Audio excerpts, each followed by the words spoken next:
What the Golf is a game that describes itself as the golf game for people who hate golf. And while many of the earlier levels present challenges that would, on the face of it, appear to be the kind that you would expect to see in a golf-style game, it very quickly becomes apparent that this game, with its beautiful, crisp and aesthetic art style, is not golf, but rather something altogether more fun and interesting. You find yourself in many scenarios. As you can see here, you're a golf ball emulating the web shooting manoeuvres of Spider-Man as he swings haphazardly across a dangerous pit. You're invited to partake in the daunting task to pot a hole in one, but you find yourself quite literally hitting a hole into a rather large, one-shaped pit. Or perhaps you want to navigate your black cat through a hot dog hazard to find your way to a perfect victory. And the weirdness and creativity of the levels does not stop there. You're invited to swing clubs at flagpoles hoping that just one hits the mark.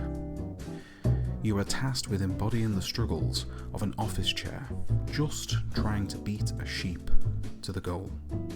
And in the process, doing some sick flips over a skate ramp to become the workspace hero.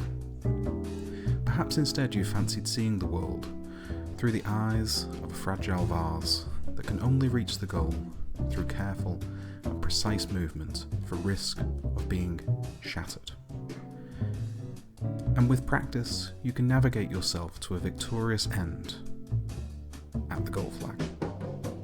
Maybe a top-down area control level is more your style, requiring you to bat away frogs trying to invade your space. Victory is assured by defending your territory for 30 seconds.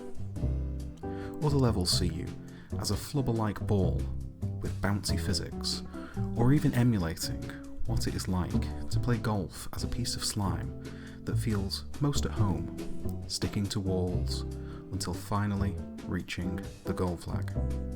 There's even some light troll levels in which you, or rather your victory, is thwarted by flags acting in interesting and unexpected ways. All of these are exceptionally good fun, but what I found most charming is the homages to games that went before it. As you can see here in this side perspective level, you play as a small ball-shaped character moving towards a flagpole. The level here reimagines Donkey Kong at the top of his tower, causing a tirade which blocks your progress. Or perhaps you're a fan of Angry Birds, and What the Golf also brings that aesthetic to the game.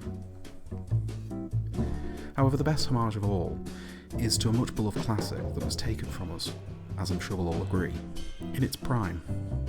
And that is, of course, Flappy Bird, which makes an appearance using the wonderful physics-based engine in What the Golf. If there's one thing I'll say about all of this, I don't like golf, but I do like What the Golf.